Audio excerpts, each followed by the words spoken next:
Welcome everybody, this is How to English, Teach and Learn with Gav and Em. It's a podcast about teaching and learning English as a foreign language. All opinions stated are personal and references will be given when necessary.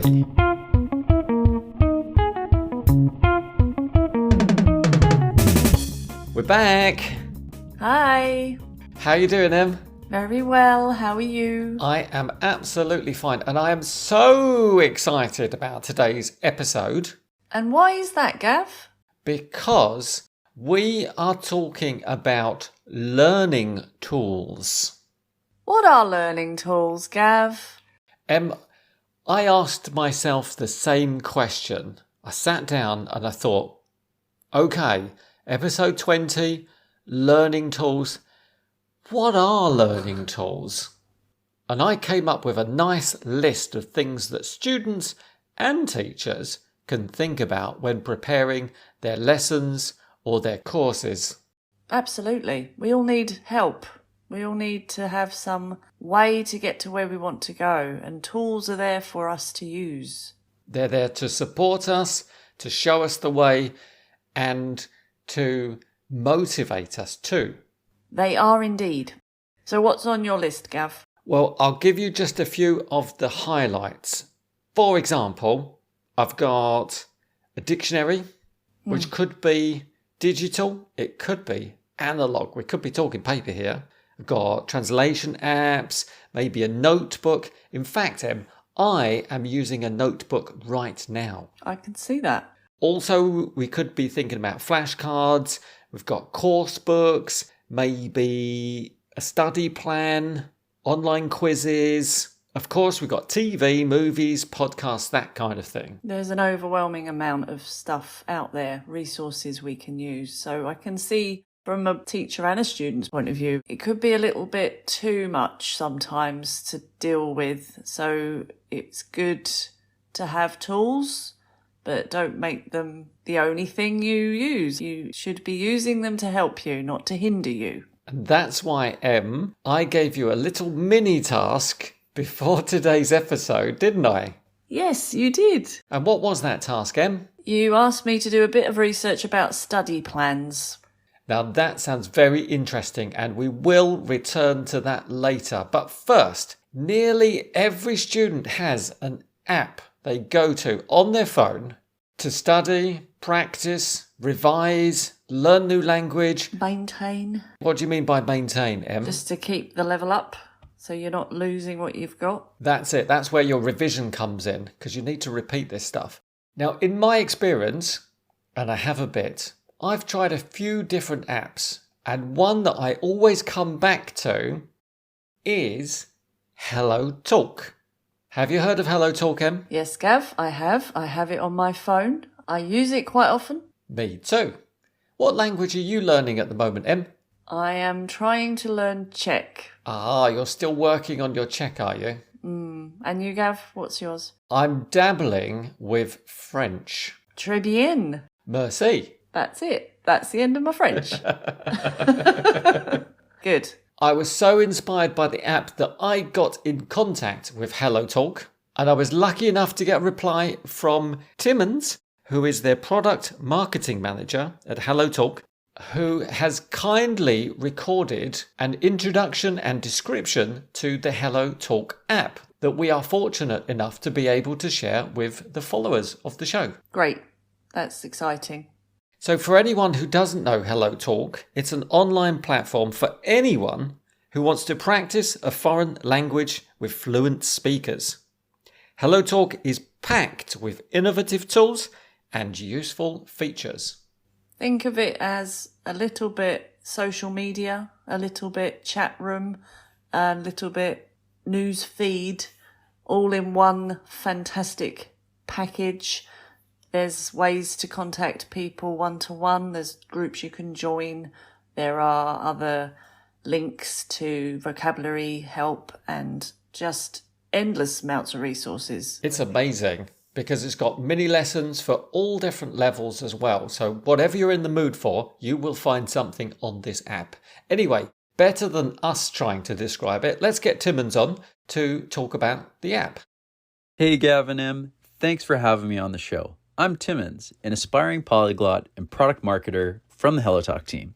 I'm super excited today to take this opportunity to share with you folks what HelloTalk is and how it can help you both as a learner and a teacher.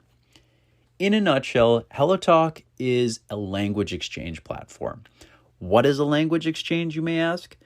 A language exchange is a learning method where you team up with a native speaker, and then you take turns teaching each other about your language and your culture. The benefit of this is compared to traditional methods such as learning from a textbook or taking a language class, you get an understanding of not just how the language is spoken by a native speaker, but you also learn a little bit about the culture. And that's a big part of what we do here at HelloTalk. In terms of this global community that the app is based on, it's home to 35 million members who are passionate about language and culture. And most importantly, it is a place for you to learn and connect with native speakers from all over the world. In terms of countries, we have members spanning 190 countries, and the platform supports over 150 languages, including English. It turns out English is our most popular learning language, with more than half of the 35 million members choosing English as the language they wish to learn. And then secondly, we have Korean and Japanese in second and third place in terms of most popular languages. In terms of HelloTalk's approach to learning a language, we can think of a language as being able to communicate, being able to speak, listen, and then of course, pen and paper, write and read in a language. And what we believe at HelloTalk is when you can communicate in someone else's language and have an understanding of their culture, that's when community takes place. And that's something we're really passionate here at HelloTalk. In terms of our approach to helping folks practice languages, learn more about culture, and create an online community, we've developed 4 main types of features to help learners and teachers alike do that. Let's start with my personal favorite, social learning. So social learning is when you pair together the power of social connection using technology to help people learn and teach languages online. So some features that we have in the app itself are, as I mentioned, language exchange. So we have features on the app that let you connect with over 35 million members in the community to find that perfect language partner. So you can look for someone or search for someone in the community by country, by language group, by interest, and this helps you find someone who has similar interests, is on the same schedule, and then once you have that match, you can start communicating and practicing together. So you can send text, you can send voice messages, and when you're ready, you can even have video and voice calls to practice languages from the comfort of home, anytime, anywhere. Another feature we recently launched is something called HelloTalk Live. These are live streams or live language and culture events that are typically hosted by professional teachers or expert hosts. From a learner's perspective, these are super cool because you get to window shop which way you want to learn. Maybe you like a more relaxed setting, or maybe you want more formal instruction where you go in a very logical sequence how English grammar is done from a native speaker's perspective. You can find the teacher you like, you can find the content you like, and the learning style that best suits your needs. The best part, these events are free to join. From a teacher's perspective, this live stream feature is super powerful because it gives you access or broadcasting to 35 million members within the community. In addition to that, these live streams allow you to market and sell your online courses to the community. As there is this rich ecosystem of 35 million members, you can attach your teaching links onto these live streams so that anyone who joins can click that and purchase courses which you've created or scheduled within the app itself. In addition to that, teachers who are signed up to the platform can offer those online courses directly in the app, so allowing you to generate an income from the comfort of home and teach anywhere, anytime, so long as you have an internet connection. Other features which we'll cover perhaps in another chat are intuitive language tools to help you learn more efficiently. And then as well, we have self-study courses. So these are courses where you can learn English grammar or vocabulary on your own schedule. So if you're passionate or serious about taking your English game to the next level and want to learn or teach your way through the content that you enjoy, give HelloTalk a try and download it in the free link in this podcast. Thanks for tuning in and hope to see you folks in the community. Thank you very much, Timmons. It is a wonderful app. There's so much on it, Gav. It's really extensive. You can spend hours having a look around. And as Timmons mentioned, you can find individuals who are looking to practice their target language. And there are just so many people you can choose and interact with. And I agree, it has got that community feeling. I dropped into a live chat today and it was just this really warm space where everybody was very comfortable and lots of people were practicing and talking. And it was just about communicating. It was about talking about something and having a real conversation. I had a very similar experience too. I dropped into one of these chats and there was a guy from Bangladesh talking to a guy from Pakistan, and they were asking each other questions about what they did in their free time, what sports they were into. And it was so nice. I felt really part of the conversation, and people were taking turns to talk to each other and share their own personal thoughts and feelings, and all practicing English together. It's unbelievable that this is a completely free service. Obviously, there are benefits if you join the VIP subscription, but for the fact that you get so much for free, it's amazing. Yeah, I found it very welcoming, which was really nice.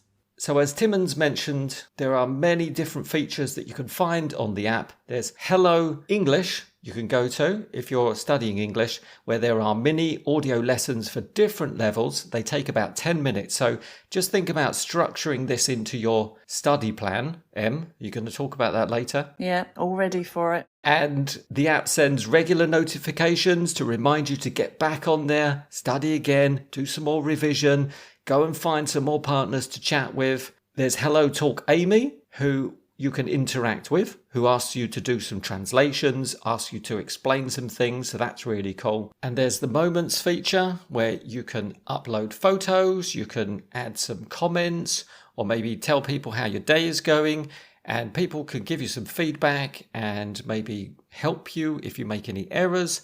It's a really great way to connect with people, a great social aspect to the app.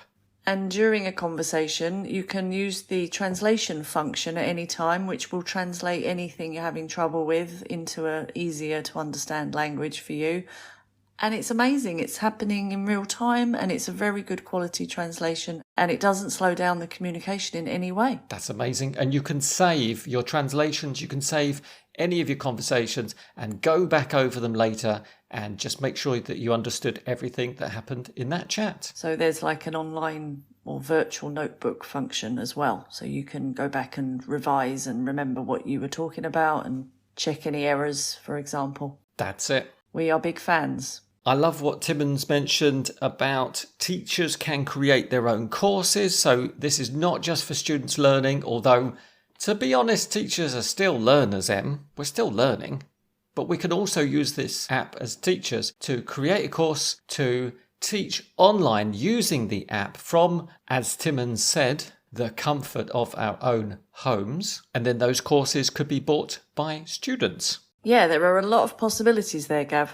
And finally, these live events sound so cool. Again, they're free. You can attend them. You can have a look at the different styles of the teachers. You'll learn something. You'll pick up some new language. And then maybe this will inspire you to choose one of these teachers as your own. Or as teachers, you might be inspired by the methodology that you're seeing in the live video. Maybe this is something that you'd like to do.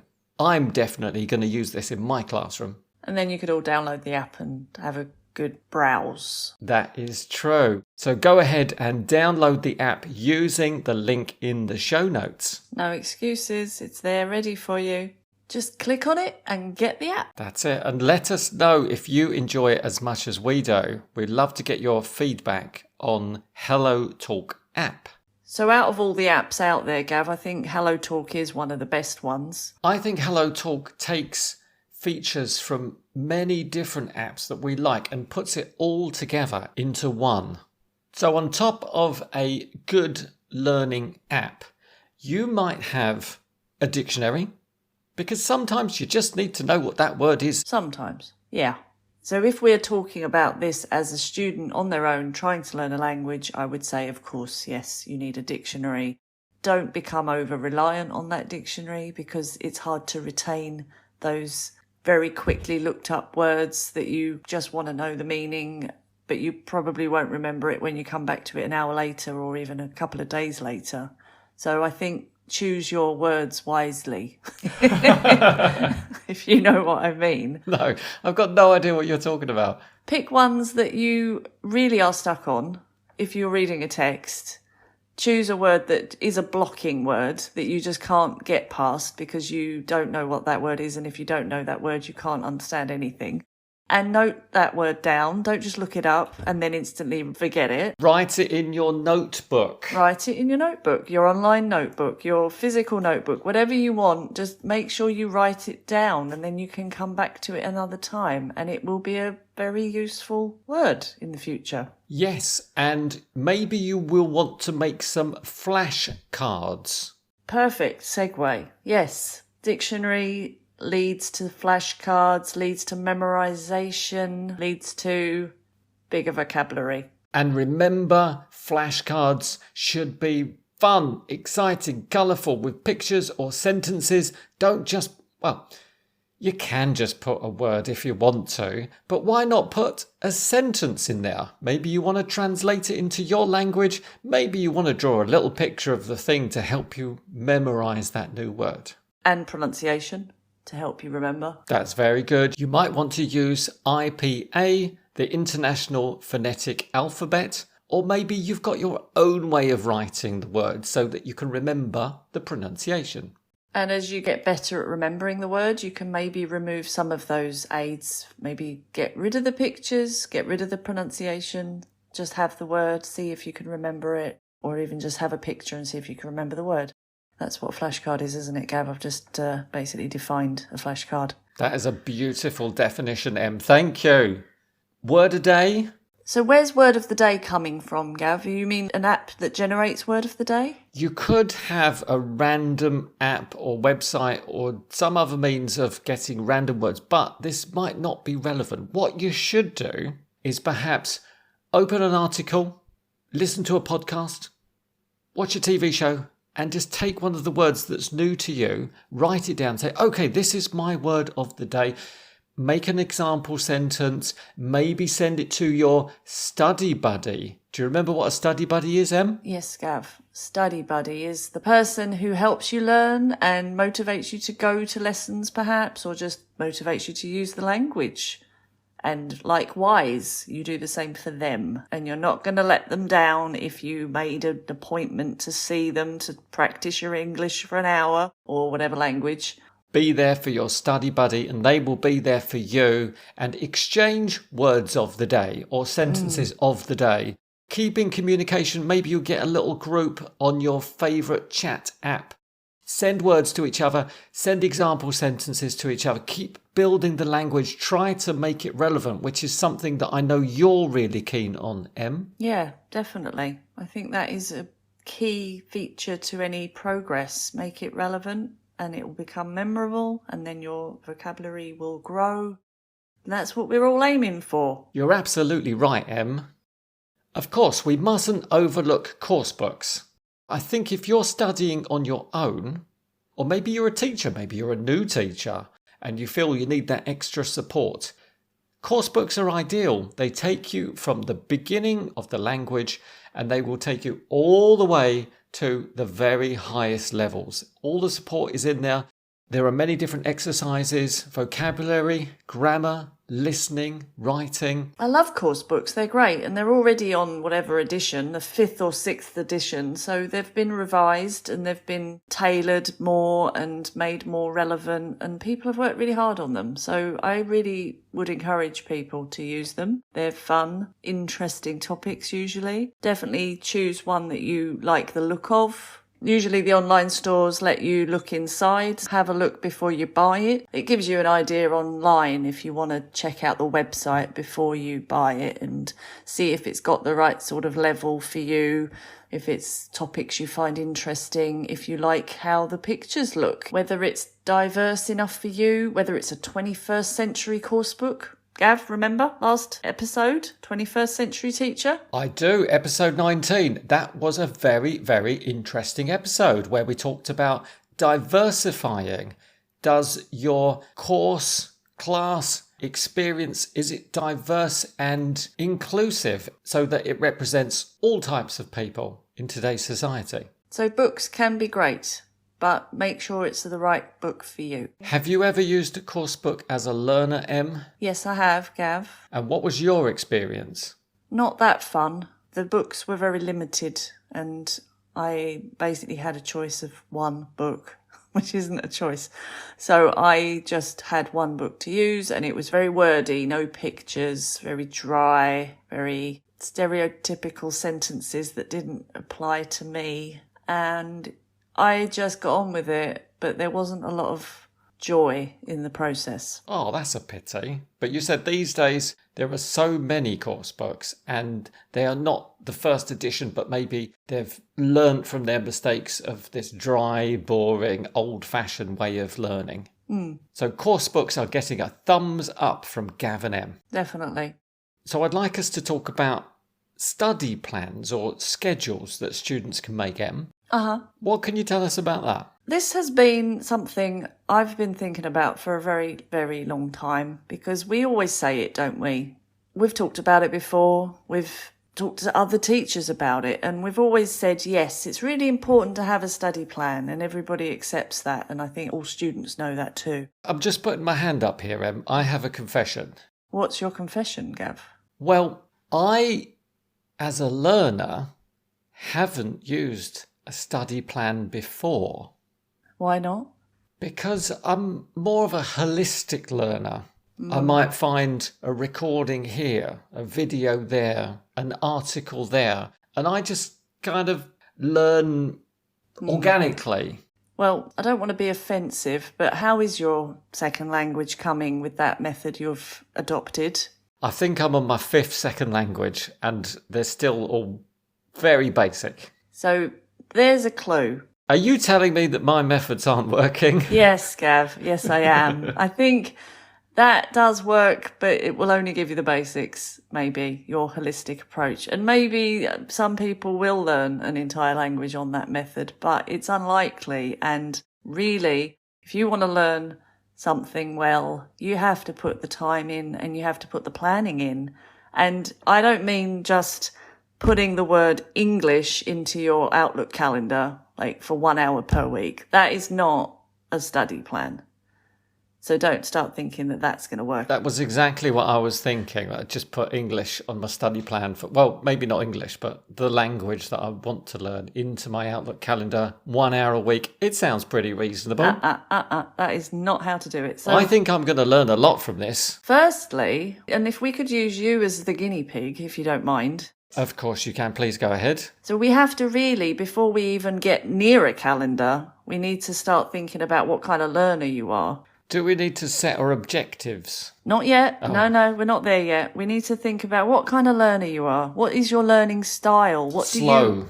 Okay, that's important. So what do you react to? What kind of stimulus or stimuli? Are you a visual learner? Do you like socializing when you learn? Do you like being in a room on your own? Do you like physical kind of interaction? What is your preferred learning method? That is fascinating. I don't think I've ever sat down and really thought about it, but now that you've given me a little list of different styles, I like working on my own at the beginning Yeah. because I feel a bit shy and I'm not very confident about talking or communicating in other ways in this other language. One more question, Gav. When are you most productive during the week? Would you say you're a Monday full of energy person, or you start to get tired towards midweek? I'd probably say the beginning of the week I'm most productive. Okay, so I would start with putting on your calendar something on Monday and Tuesday. Yes. So that is not really a plan, but that at least tells you when you are going to study and when you are most productive, when you're going to absorb the information. And then as you get through your study plan, I would say maybe Thursday, Friday, as you feel more confident, put in some kind of social thing where you go out and you find a club. Oh, I like that. Even just one evening a week, you go online and find someone to talk to.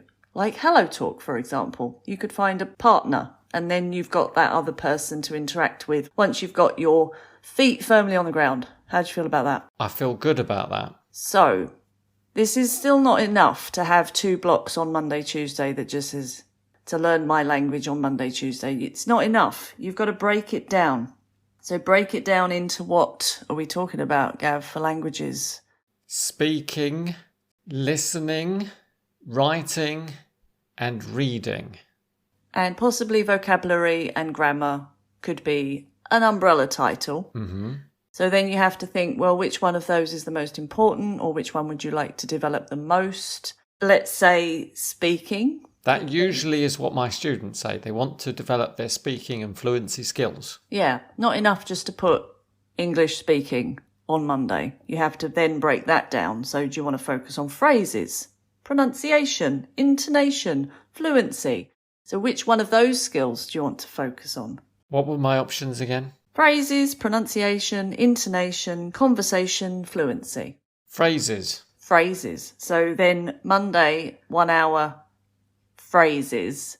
How are you going to get some phrases? What are you interested in? What would you read about? The environment. Aha, okay. There's a surprise.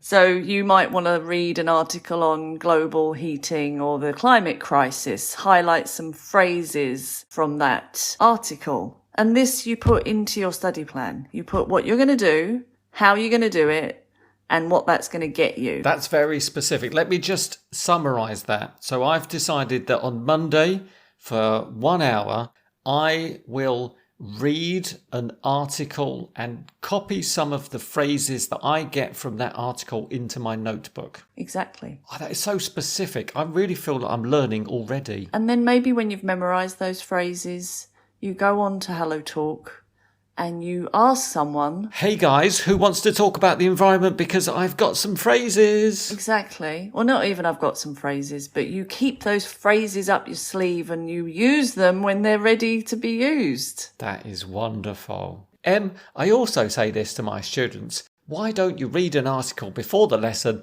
bring it to the class, and then we'll all talk about it and you can explain some of these more complicated terms to us. And it's great when they do, but it does take planning and it takes preparation. And a lot of students say, yes, definitely Friday night, I'm definitely going to do that.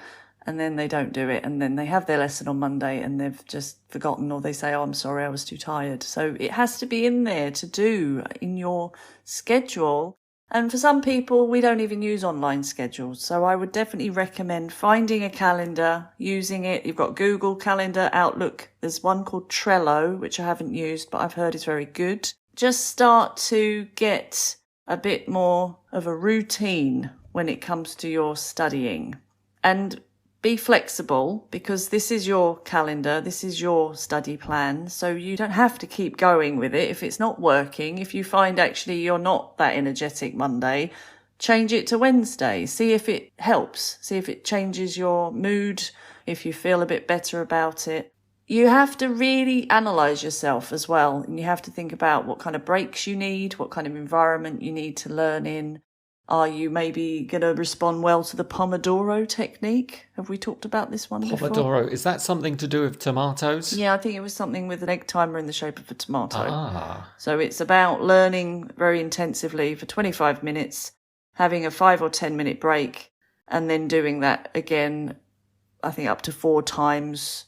It works for a lot of people. They really can focus and then they know there's a break coming, so they relax, and then they do it again, and the information really goes in that way.